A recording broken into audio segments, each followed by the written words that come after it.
positive and gram-negative bacteria. And that's due to the thickness of their cell wall. And that cell wall is a peptidoglycan because it is made of NAM and NAG disaccharides. So there's, this is the polysaccharide that we're talking about. It's not starch or cellulose, it's NAM and NAG. And there's going to be this alternation of NAM and NAG, NAM and NAG. And then coming off of the sugars, there's going to be chains of proteins. And that's where the peptide comes from because of the peptide bonds between the amino acids. So let's start drawing Lindsay. So we have gram positive, and that's a thick cell wall. And here is the thick cell wall. That's one layer of a cell wall here. Our disaccharides, NAM and NAG. Let's draw them. You can draw the sugar, you can just write the name, however you need to remember that it's a disaccharide alternating NAM and NAG. NAM, NAG. Now, and a gram positive has multiple layers of these polysaccharides. And between these layers, there's bridges and chains made out of amino acids. We have a side chain running each layer, and then a cross bridge, making a bridge between the side chain and the sugars. Let's draw those in. And it is important to know the structure because different antibiotics and different drugs are going to break either the cross bridges or they're going to break the sugars, and that matters. So if we have same colors. Off of NAM, there's 4 amino acids creating that side chain. And then there's 1, 2, 3, 4, 5, 6 amino acids creating the cross bridge. 1, 2, 3, 4, 5, 6.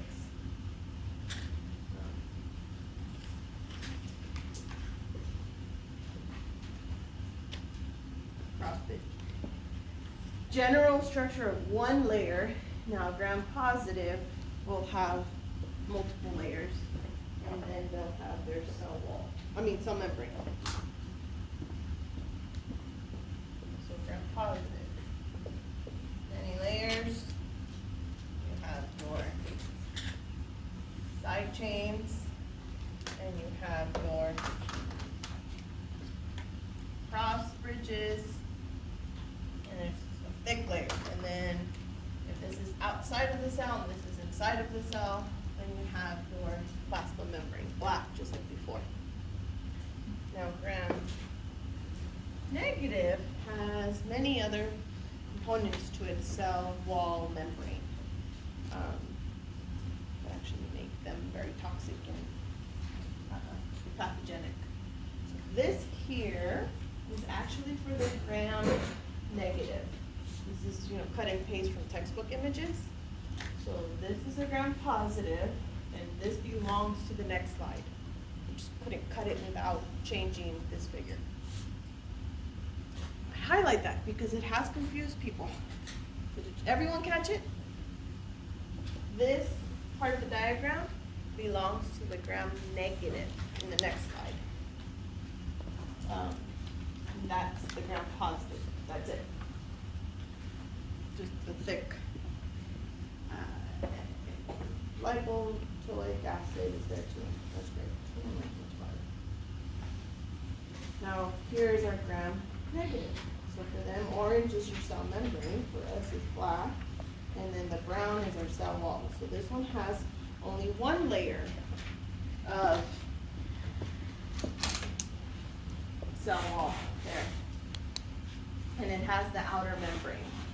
Now, more importantly are all of these other structures that are embedded within that second outer membrane and the cell wall, and the fact that there's space between these membranes is going to give gram-negative extra ability.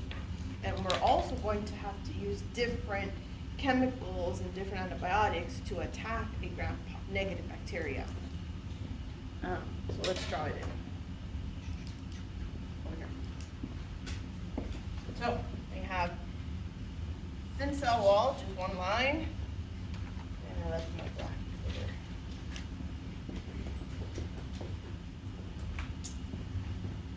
We have our outer membrane and our inner membrane. Outer, inner, and within the membranes, we have the LPS. Know that, LPS. Lipopolysaccharide, made out of an O polysaccharide, a core polysaccharide, and a lipid A. Starting with lipid A. So here's our lipid A embedded within the cell membrane and enriching into the cell wall. This lipid A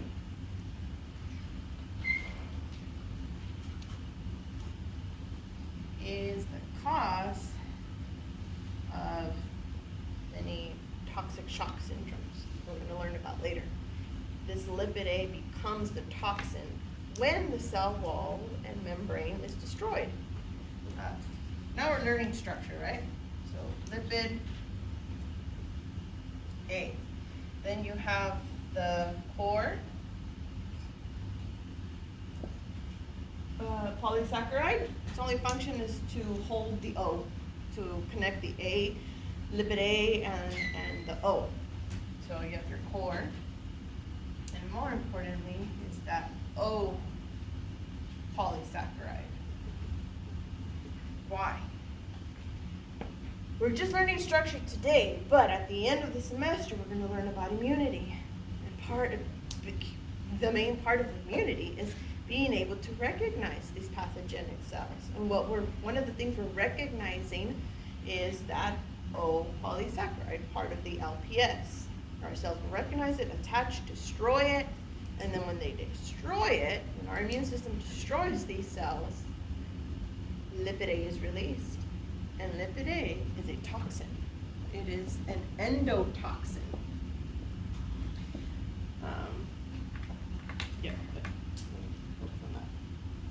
So there's the info summarized for you. So gram-negative also has teichoic acid, which is a negative charge. And we'll learn more about charges when we cover staining, focusing on the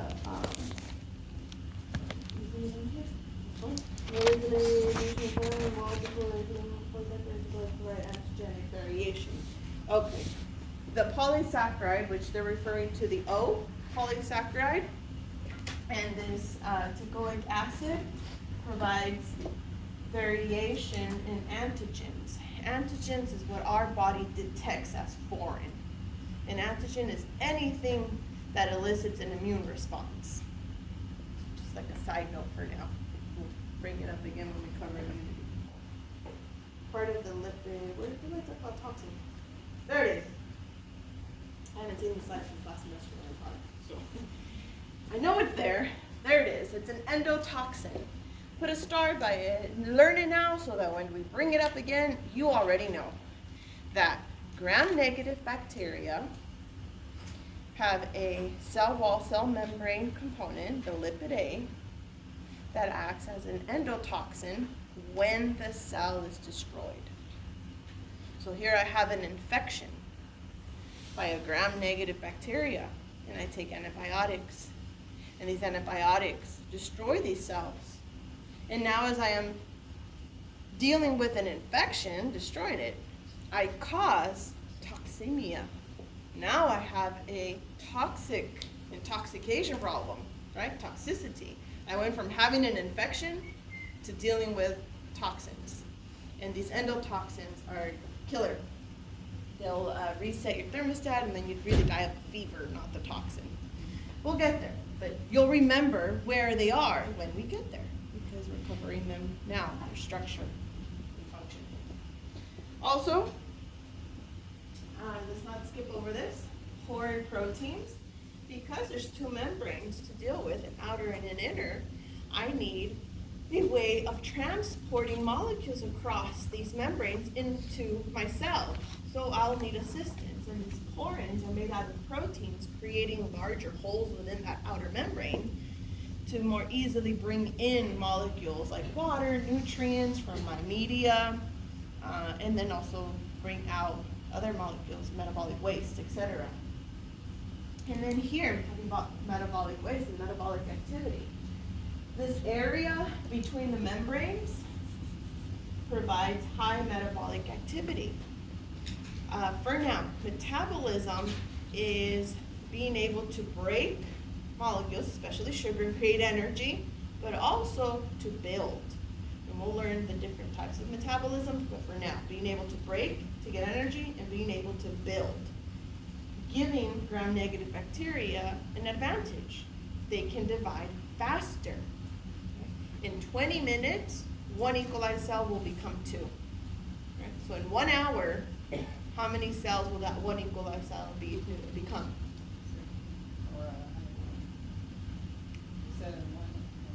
So one cell becomes 2 in 20 minutes.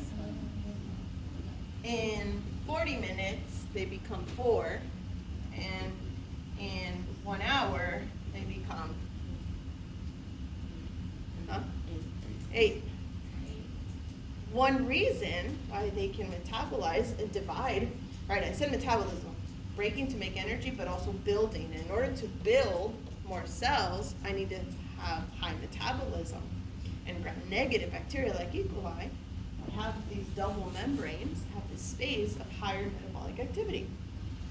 So gram-positive, compare and contrast, gram-positive bacteria won't be able to divide as quickly, right? These aren't as quickly compared to gram-negative. Still very quickly, but not as quickly, because of that outer membrane between, or that, yeah. So why again does gram-negative divide faster than gram-positive? Because it has space between its two membranes, which there's enzymes there, giving it an extra space to metabolize, to break, and to build. Good? I think I covered it all. We'll talk more about those other proteins that are embedded in membranes later. Okay, so now for the bacteria that wants to be special. And they say, nope, I don't want a cell wall.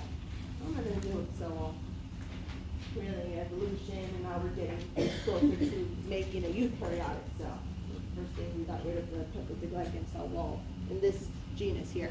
So the genus, Mycoplasma, should be italicized. I apologize, yeah. And here's here's a type of Mycoplasma, Mycobacterium tuberculosis. Does that sound familiar? Does it ring the bell? So here's the species that causes tuberculosis. And it actually does not have a cell wall. Maybe one of the reasons why it's able to infect the lower respiratory tract and cause tuberculosis. So what does it have? Instead of having a cell wall, which is used, we didn't cover that. What's the function of the cell wall? It was on the slides, but I didn't say it out loud. Cell membrane controls what goes in and out. Cell wall, here I am, a single-celled organism. I don't have a skeleton. I don't have any more to me. So structure, right? For structure, helping keep, protecting the cell, giving it structure. So now I don't have a cell wall. I lose that protection. I lose my structure. So instead, I have cholesterol embedded in the cell membrane. So these mycoplasmas have a sterol, specifically cholesterol, embedded within the cell membrane. How does that give the cell structure? And by the way, you have cholesterol in your cell membrane giving you structure, your cell structure. How? The cell membrane is fluid. Maybe you've heard fluid mosaic. It's always moving, right? Always moving. Well, when temperatures rise, there's more kinetic energy. Molecules are going to be moving faster. Without the sterols, that membrane would become too fluid. So the sterol gives it rigidity at high temperatures. And then also when it's too cold, less kinetic energy, less movement. So then we could freeze. The sterol, being a lipid, won't freeze and will let the cell keep some flexibility. Okay, so that's the function of the sterol in a wall-less cell, like us animals. And here we have this bacteria, tuberculosis, M. tuberculosis. We'll be staining these bacteria. This is acid-fast cell. So here's yet another type of bacteria. Not that they don't have a cell wall, they could have a cell wall, but on top of having a cell wall, they have mycolic acid embedded within the cell walls. So it's a waxy lipid. It's bound to a thin layer of peptidic glycan. So it's a acid-fast gram-negative, but we don't say that. We either have gram-positive, gram-negative, wall-less, mycoplasma, or acid-fast. They get their own group because only acid-fast bacteria have that mycolic acid embedded in them. So we classify them in their own group as acid-fast bacteria. And Mycobacterium is one, and Nocardia is one. Okay, do what I told you to talk about. I am running like on autopilot right now, and I did a mistake. I'm going to correct myself right now. I was like, that's why I have that picture there, right? Because it must be a mycoplasma. No, negative. Mycobacterium tuberculosis is an acid-fast bacteria, as stated there clearly, and Mycoplasma is the genus of the wall-less bacteria. So again, like I said previously, Mycoplasma should be italicized because it is a genus, and Mycobacterium is an acid-fast. So an acid-fast species causes tuberculosis. And I even rationalized. Did anybody catch that? You're also just running on autopilot, huh? Pretty much. We're a team, right? I've done this a few times, but I'm human, so I keep you awake, you keep me awake. We're almost done though with prokaryotic cells, so we're good. So staining prokaryotic cells. We're doing tons of staining in lab. What's the staining for? So we can see the cell walls, so we can see structures like endospores, so we can see the mycolic acid layer in acid-fast bacteria, and we can then classify. You're doing this huge unknown project. Here you have a test tube, and you have no idea what's in there. You don't know if it's an acid-fast or gram-positive or a cocci, right? The only way to start determining what you have in that test tube is by staining. So our very first thing we'll do is a gram stain to see if it's gram-positive or negative. So that's why we stain. How we stain. So we have stains that require us to fix the bacteria cells to the slide. And when we need to fix them to the slide, we do a smear prep. A smear prep involves applying heat. Not only are we fixing the bacteria to the slide, we're also killing them, which is great because now I can stop halfway, put it in my box, and finish it next time, right? Stains that we don't smear prep, we can't leave overnight. We have to disinfect them before we leave. So purpose of smear prep, I will ask you, what is the purpose of the smear prep? To fix the bacteria to the slide and to kill the microbes. So we're using the aseptic technique, applying heat to the slide to fix them and kill them, allowing us to do stains that require multiple washes. The gram stain will require for us to stain and wash and then add alcohol and rinse and then add a second stain and wash and blot dry. So imagine if we don't fix them to the slide, we're gonna wash away our bacteria, right? So smear prep, aseptic technique, applying heat to attach them to the slide and allow us to go through multiple washes, multiple stains and washes. Now let's talk about the types of dyes. Before that, does anyone know what the charge of all cells is? Are our cells negatively charged or positively charged? All cells. Put the veneer on, those of you that already took physiology. Huh? Negative. All cells have a negative charge. Bacteria is no exception. Bacteria has a negative charge. So we're going to use that charge to our advantage, and we create dyes that have either a positive charge, like our basic dyes. They have a positive chromophore, so the chromophore is a cation. How would this positive dye work? Well, if the cell has a negative charge and opposite attract, then when we apply a basic dye that has a positive charge, that negative will attract it. And the dye will go into the cell, and that dye will become part of that cell wall and cell membrane. Versus an acidic dye, it has a negative charge, it's going to be repelled by the cell. Why would we want a negative dye?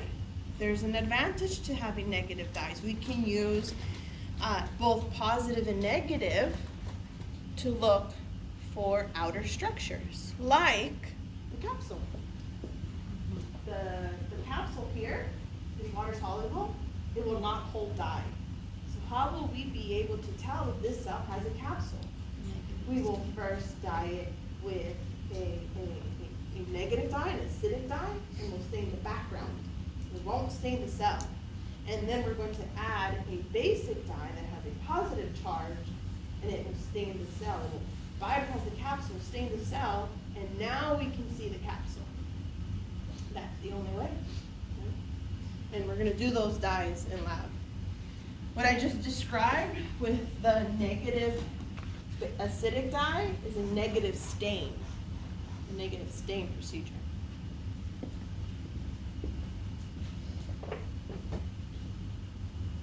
We hear types of stains.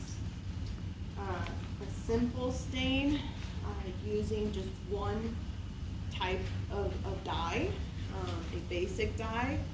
So we're going to dye the cells and see, yes? Sorry, just to go back a little bit, I'm a little confused. So the negative staining, what do you mean by staining the background of the cell? Like, So, around it, when we stain, here's my black. So, starting Monday, next Tuesday, starting next Tuesday, we will be staining bacteria. And this is the slide, glass slides, and we're going to take tiny amounts of bacterial cells, drops of this liquid rock, or just a tiny amount of a colony. You'll see when we see it in that. And we're going to place those cells in the middle with some type of liquid. If it's not in a broth, then we're going to add water. And a negative stain will stain the background, meaning it'll stain the slide and not the cell, so we'll be able to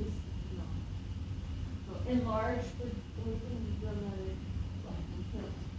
enlarged.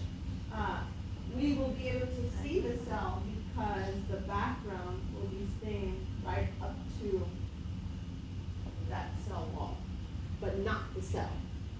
Right up to it, but not the cell. So that's a negative stain using an acidic dye, staining the background.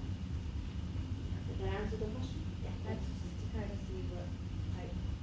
So what it allows us to see is, do I not have one? What it allows us to see is the shape and arrangement. We can determine whether it's bacillus, cocci, staphylo, strepto, singles, and size. Did I say that already? I don't know. Size, shape, and arrangement is what we'll use our first negative stain for. But honestly, it's not a very good way to see. size, shape, and arrangement. But it is a good technique to look for capsules.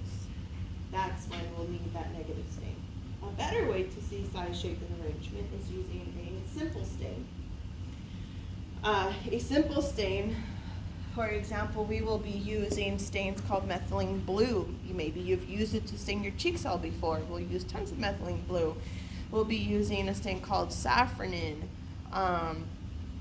malachite green, sporospores. So many different types of stains that have a positive charge, basic dye, and a simple one only gives us information on its morphology, size, shape, and arrangement. Now, differential stains give you a lot more information. So the word differential, allowing you to differentiate between two different morphologies or two different structures, right? Either having an endospore or not, being acid fast or not, or being gram-positive or not. But that or not in this case is being gram-negative. So the only differential stain that we're going to do that has two outcomes that are named is the gram stain, gram-positive, gram-negative. Thick cell wall, thin cell wall. All the other differential stains that we do is just absence and presence of a structure we're looking for. Capsules, acid fast, and spores. So gram stain there, put a big star. You will get tested both in lecture and in lab. Because when you get to the unknown, you will need to do a gram stain every single lab before you can move on with your experiment. So we need to learn it. We just have to. We have to learn it and perfect it.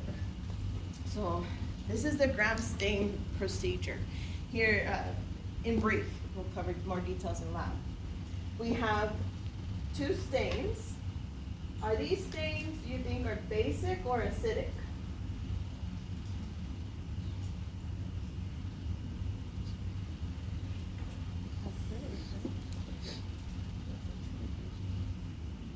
So does it have, do these stains have a positive charge or a negative charge? Basic. With a, what type of charge?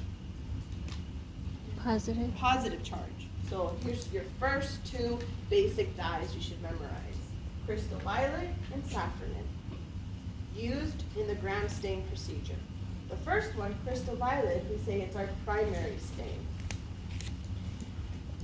Here's my cell. I do a smear prep. I apply heat. When I look under the scope, if I were to try, I don't see anything. It's clear. There's nothing there. I add crystal violet, my primary stain. I flood the slide with crystal violet. And what happens? Crystal violet comes in and begins to attach itself to the cell wall. And it's going to attach itself to any peptidoglycan cell wall, right? Thin or thick. But it can easily wash away. So then I add grams iodine. It's not a stain, it's a mordant. What is a mordant? A mordant is used to help solidify that stain, right? To harden it, to weave it into that cell wall with a stronger attachment, right? A mordant. I still have purple cells. Both gram-negative and gram-positive cells are both purple. I don't know which one's which yet. I have to remove the primary stain, crystal violet, from the thin cell wall, from this gram-negative. So I will apply alcohol to decolorize. Now, it's not alcohol, so I'm going to be like, oh, you're gram-positive, I won't decolorize you. Right? So how does alcohol work? We have to apply it for a very precise amount of time, which is 10 to 15 seconds, and it's been about 12. That works the best. The lab manual says 10 to 15. When we apply alcohol, that alcohol is creating holes in the cell membrane.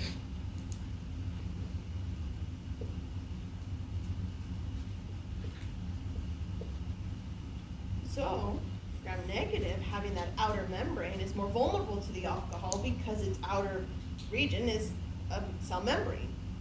So as that alcohol is applied for 12 seconds, it makes holes, and out comes the crystal violet. So after the and then why not for the gram positive? Because it has too many layers. First of all, that alcohol needs to seep through all those layers of cell wall and then open up this membrane. But by then, I've bypassed the dye. It will decolorize itself. So if you leave it too long, it will be enough time to remove the crystal violet from gram positive. That's why we can't apply it for longer than 15 seconds. So after that time, gram positive will still be purple and gram negative will be clear. I can't see a clear cell, so I have to use a counter stain, another basic positive charge stain, now safranin. And safranin stains a pink-red color. I apply safranin, and safranin is going into both cells. Again, these dyes aren't going to differentiate on which cell it is. So why does gram positive still appear purple? Because crystal violet is darker, stronger, and it's going to mask the safranin. But gram negative, having been decolorized and now clear, will appear that pink-red color, because it's the only dye there. As you study this, both in lecture and in lab, think what could go wrong, right? If I have a gram stain and I'm done and everything looks pink, what went wrong? Maybe I decolorized for too long. If everything is purple, what happened? Maybe I forgot to decolorize, or I didn't decolorize long enough. And we're going to start staining next week with I don't think we do gram next week, but we're going to start staining with known organisms. We'll know that it's a gram positive, so that's how you check yourself and you test yourself. Did I decolorize too long, not long enough? And I want to say it now, and I'll keep saying it. Be patient with yourself. And if not, these stainings are going to be very frustrating for you. Don't rush through the washes, right? Be focused. Wash, get rid of excess dye and excess alcohol. Use the water when it says, and just be patient. Have a steady hand. And not everybody's going to get these right the first time, and that's okay. That's why we keep doing them and keep doing them. This whole unit 1 in the lab is preparing you for the unknown project. Now for our acid fast, it's also a differential stain. Something I could ask, true or false, acid fast is a simple stain. False, right? Because it is a differential. We use the primary stain carbofusion, which attaches to that mycolic acid. So carbofusion is attracted to the mycolic acid. Basic or acidic? Basic, also. Negative to be attached to, the positive to be attached to that negative. It dyes red. Non-acid fast will also be red because it is basic, and it's also attracted by the negative charge of the non-acid fast. So how do we differentiate? Again, we decolorize using alcohol, follow the timing, and then we use a counter stain, methylene blue, another basic positive charge dye, and only the non-acid fast appear as blue because carbofusion is stronger than methylene blue, and it masks it, allowing us to see the different colors, differentiating between acid fast and non. Methylene blue and safranin are typical counter stains,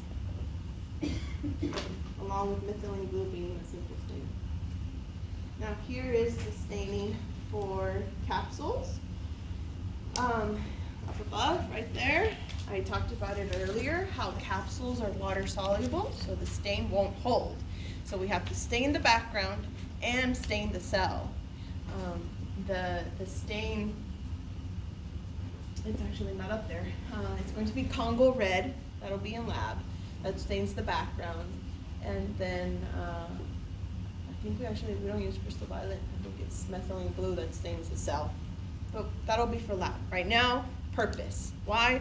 To identify a capsule-forming species versus a non-capsule-forming species using both negative background staining and basic dyes for a simple stain.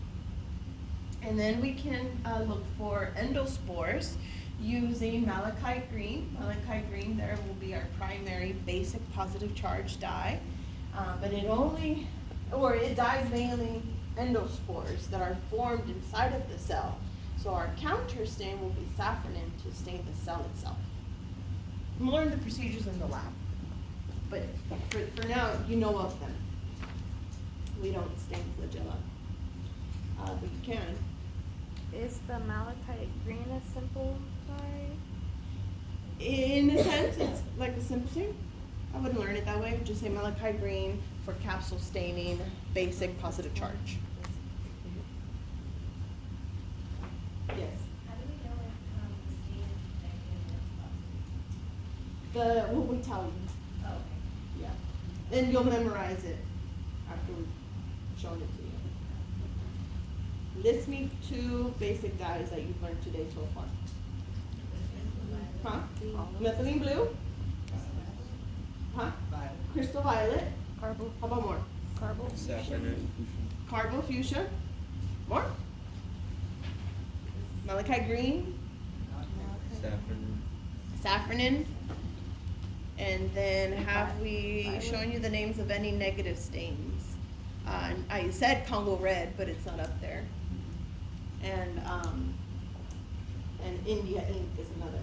That'll be lab. Questions? Yeah. Oh, I thought you were. So all of those stains are positive stains? The 5 that we listed, basic. Are they I don't think I showed you a name of a negative one yet. No. So for lecture, what's the purpose of a simple stain? What's the purpose of a differential stain? What are some examples of differential stains? What is the difference between basic dye and acidic dye? The charge, why does that matter? Cells have a negative charge, so we use basic to dye the cell, subtracted by the negative charge, and we use acidic dyes that have a negative charge to stain the background for negative stains. And then involved in the capsule staining.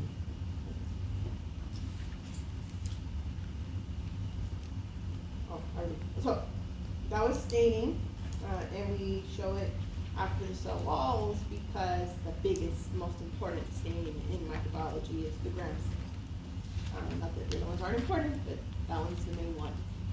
Back to, oh no, we're still on walls. We're still on walls, so we're damaging walls now.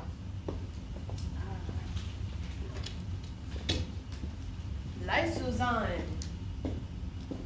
a digestive chemical that can break apart the cell wall. But we need to know exactly what part of the cell wall it's breaking down, and that is the disaccharide. So a lysozyme will be most effective against gram-positive or negative. Okay. You would think because it's thin, right? But there's an outer membrane protecting it. So it's actually more effective against gram-positive. Because even though it's thick, it's just one. And we don't have that outer membrane, and once we start breaking one layer, the other ones start to crumble. So lysozyme, most effective against a gram-positive. Now a cell, don't look over this. We have lysozymes in our mucous membranes, tears, and saliva, keeping the number of bacteria in us controlled. Lysozyme is also in macrophages, which is a type of white blood cell, part of our innate immunity. So this lysozyme will come up throughout the semester, and it'll especially come up at the end. So don't forget it. And it's most effective against gram-positive. And then I was going to say that you can remove the cell wall of a bacteria and it can survive. You're not necessarily going to kill it. You might decrease the division and inhibit growth, but you won't necessarily kill the bacteria. So what happens when you remove the cell wall? You create cells that we call protoplasts, That is a gram-positive cell whose cell wall has been removed, protoplast. And a spheroplast is a gram-negative bacteria whose cell wall has been removed, along with the outer membrane. This knowledge is going to be used in biotechnology. We will purposely go and modify these cells to our advantage, to insert genes into them, to manipulate them, to make them conjugate or transform. So that's why it's important to know that. But also, you know, we might apply one agent to remove the cell wall and then apply a second agent like alcohol in the next slide to finish off the bacterial cells, right? Effective treatment. First remove the cell wall, making them vulnerable, and now you lyse the cell, which you destroy the cell membrane. Penicillin, most effective at treating gram-positive because it attacks the cross bridges and side chains. I'll definitely ask you about penicillin and lysozymes and which bacteria they're most effective at inhibiting and where do they break down the cell wall. Lysozymes, the sugar, penicillin, the amino acids, the peptides. Yeah. I've mentioned it already. I thought I had a slide for it now, but I want to restate. Alcohol most effective at inhibiting the growth of gram-negative because of that outer membrane. So add that in. Alcohol most effective at inhibiting the growth of gram-negative because of the outer membrane. It creates holes in the membrane, leaving it vulnerable. Alcohol's most effective. And gram-negative because of gram-negative outer membrane. Okay, let's take a 7-minute break. 9 o'clock.